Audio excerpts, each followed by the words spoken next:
there's three circumstances where even though you see a mistake, you shouldn't say anything. And sure, you can see mistakes, but that doesn't mean you always have to say something. If you think that the player already knows exactly what their mistake was and how to fix it, if you realize that they will not be able to fix that mistake no matter what you say, shush your mush, as my kids like to say. You can keep quiet.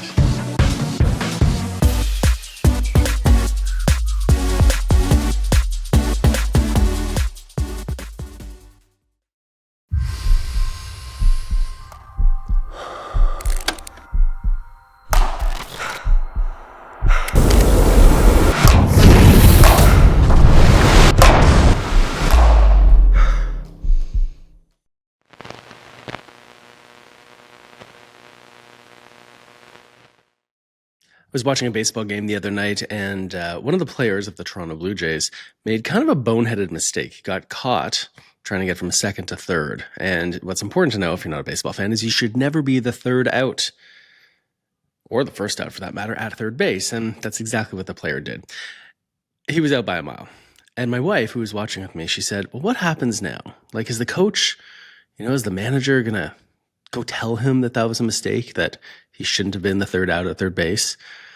She's like, he's a professional. Like, shouldn't he know that by now? And it got me thinking a little bit about pickleball coaches and when we do and do not say something to our players. And so I was thinking a little bit about when, as a pickleball coach, when your player makes a mistake, should you not say something? Should you keep your mouth shut? And I think there's three circumstances where even though you see a mistake, you shouldn't say anything. And the first is when the player knows, right? When the player knows they made the boneheaded mistake, just like the baseball player yesterday. He knew he should not have done it. It was too late. He did not need his coach to tell him that. And so I think if you're working with players and they make a mistake and they clearly know the mistake they made and how they made it, then maybe this is a time where you can shush your mush, as my kids like to say. You can keep quiet in that case. When else might you keep quiet, even though you see a mistake? I think the second is when the player actually can't fix it. So let's say that there's just something that they cannot fix. Maybe they have a physical limitation. I remember years ago, I was teaching pickleball, and there was someone who, when he served, he said, oh, Mark, I'm not going to be able to drop my paddle head to hit the ball because I have a steel plate in there. And I mean, that guy just physically would not be able to fix the problem that I had observed. So that seems like another time where you would keep your mouth shut. And I think the third instance of keeping your mouth shut, even though you see a mistake when you're a pickleball coach, is when saying something will actually do damage, or at least more damage than saying nothing. And I can think of a couple of sort of like areas where that might happen. One is in the warm-up. I've often talked about, when you're first starting your pickleball lesson and you're out there and you're getting people just hitting balls, especially if they're new people, like, don't say anything now because you want to be able to observe them, right? They're already probably feeling tense. You don't want to make it worse. Right? Or if you're watching people play pickleball and you're trying to get a sense of how do they play as players, don't start correcting them right now because you're not actually going to see what it is that they sort of do in their natural habitat. I also think of sort of like a psychological damage. I think about examples of people where maybe I've needed to get someone to be a demo partner to demonstrate a drill. And I thought that they'd be, a totally competent demo partner. And then as we get going, I realize like psychologically, there's so much happening for them. They're so stressed out about it that me saying anything, right, let alone making a correction in the middle of the demo would actually be problematic for them. It would make the psychological thing worse. So that's my suggestion to you if you're a pickleball coach is, sure, you can see mistakes, but that doesn't mean you always have to say something. If you think that the player already knows exactly what their mistake was and how to fix it, you can keep quiet. If you realize that they will not be able to fix that mistake no matter what you say, you can be quiet. And finally, if you think you can do some kind of damage to the player, then you can also keep quiet there. I'm Mark Renneson, and welcome to Pickleball Coaches Podcast. Hey, have you heard of the new Play More app? No, what is it? Basically, the Play More app is like a stress-free scheduling app for pickleballers. So I don't know, we've struggled a lot in group text trying to organize play. You'll set it up and somebody will just like the text. And I'm like, does that actually mean you're coming or not? Yeah, and it's like, you never know how many people you have, like what rating they are. It's kind of annoying. It can kind of just be a nightmare to try to organize groups because group texts are just not fun. So basically the Play More app lets you send out invitations. You get an RSVP list. If somebody doesn't show, there's a wait list that will actually like put somebody right into. No way. Yeah, it's really cool. Dang, that's awesome. What's it called? It's called the Play More app. So you should download it at the App Store, or you can go to getplaymore.com if you want to look at it online. Our first question on this episode of Pickleball Coaches Podcast comes from Stephanie, and Stephanie says, should I invest in a ball machine? All right, Stephanie, this is a question I have fielded many times over the years in pickleball, and there's so many ball machines out there right now. The prices of them are actually coming down. The effectiveness of them is actually going up. There's a lot of really cool machines out there. They're becoming like very portable and easy to use. So should you get a ball machine? I think the answer is it depends. It depends. What are you using it for? A ball machine is a tool. And just like any other tool, sometimes it's the appropriate tool and sometimes it's not the appropriate tool. Let's first think about pickleball itself. Pickleball is what we call an open skilled sport. And that means that the skills you need to play well are constantly changing. Every time you receive a ball, it's not like any other ball, right? The height, speed, spin, distance, direction are always different. They're never exactly the same. Where you're standing on the court, where your opponents are standing on the court, where your partner's on the court, the kind of shot you're going to play, those things are constantly changing. And one of the real skills of pickleball is, given all those variables, can you still make good decisions? And then can you still hit the ball the way you want to hit the ball? And sometimes when players use ball machines with coaches, it takes away those variables, right? Especially if it's on a setting where it's just sort of the same ball again and again and again and again and again. The players know exactly what's coming, and it is almost the identical ball every time. I've seen players who really go to hone in, for example, like a third shot drop, right? And they work with the ball machine and they start to get the feel for it, and like, oh, they finally start to, they've really locked in and they hit those drops. It's great. And then as soon as they play a game, it starts to fall apart. And why is that? Well, because when you're just honing in and locking in on those drops from the same position on the court every time, that really doesn't reflect the realities of the game, right? In real pickleball, you don't know where that return of serve is being hit. You don't know where you're going to have to move to or where your opponents are. So one of the major disappointments for people who invest in ball machines is like they or their players start to do really well with it. And then as soon as they're in a real life situation, then it starts to collapse a little bit because we're not reflecting what happens in a real pickleball game. Now, that said, ball machines can be useful for lots of things. Let's say, for example, that your players are really trying to develop, the feel, for example, of being able to create top spin, right? They want to be able to hit it. They want to be able to hit a good top spin roll volley when they're up near the net. And there's a certain feel that has to be developed. And that feeling really comes just from doing reps, right? Like any sort of feeling, you need to develop the sensitivity. You just have to put in the reps. And so a ball machine could be really useful for putting in those reps, right?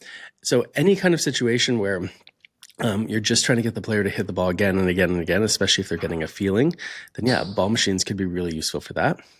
If you want, essentially like a second coach out there, because while you're working with one player or one group of players and you want some other people to be doing something else, yeah, I guess you can throw a ball machine out there too, and it keeps them busy. But again, how effective it is related to kind of the tasks you gave them, the targets they've got, what it is that they're actually working on. So short answer, Stephanie, should you invest in a ball machine? It depends. It depends how you're going to use it. If you're going to use it as a really effective tool, if you're going to use it to really like develop particular feelings for players to give them lots of reps, sure, could be great. If you want to make someone who's going to go from a 3-5 to a 4-0, probably not, because that's going to have more to do with movement and decision making and hitting different kinds of balls from all over the court. So good luck out there, Stephanie. All right, our next question comes from Frank, and Frank says, I have a player who loves pickleball so much, it's basically who he is. But as soon as he gets into a game situation, he chokes. How can I help them? Okay. Well, Frank, this is a really great question, and this is not uncommon. Sometimes you find people who are really good pickleball practicers, but not such effective pickleball players as soon as it becomes a real game. So what's going on? Well, first of all, if the player can do the things you're hoping that they can do in practice, they just can't do it in a game, well, it doesn't mean that they don't have the skill. It doesn't mean that they're incapable of it, right? They're doing it in practice after all. They're just not doing it when it comes to game time. So why might this be the case? Well, almost always in my experience, it comes down to fear, right? It's obviously something psychological that's happening. It's not like the player's body has changed between practice and game. There's something that's going on psychologically. And almost always this has to do with fear. Now, you say here that This is this person's like who he is. So pickleball is sort of wrapped up in his identity. And there's a pretty good chance, if this person is like pickleball guy who's always training and always playing, he's buying all the equipment, and it's going to be part of his identity. And I think when you're in a situation where you're competing, it's like, ooh, there's a threat, right? There's a threat to your identity, because let's say this guy, pickleball guy, is about to go play a match against occasional pickleball lady. Imagine if occasional pickleball lady beats him. Here's all the time pickleball guy who's investing so much time and money and effort, into pickleball, and then just some occasional player comes by and beats him. I can imagine how that could create a lot of anxiety for him, a lot of fear.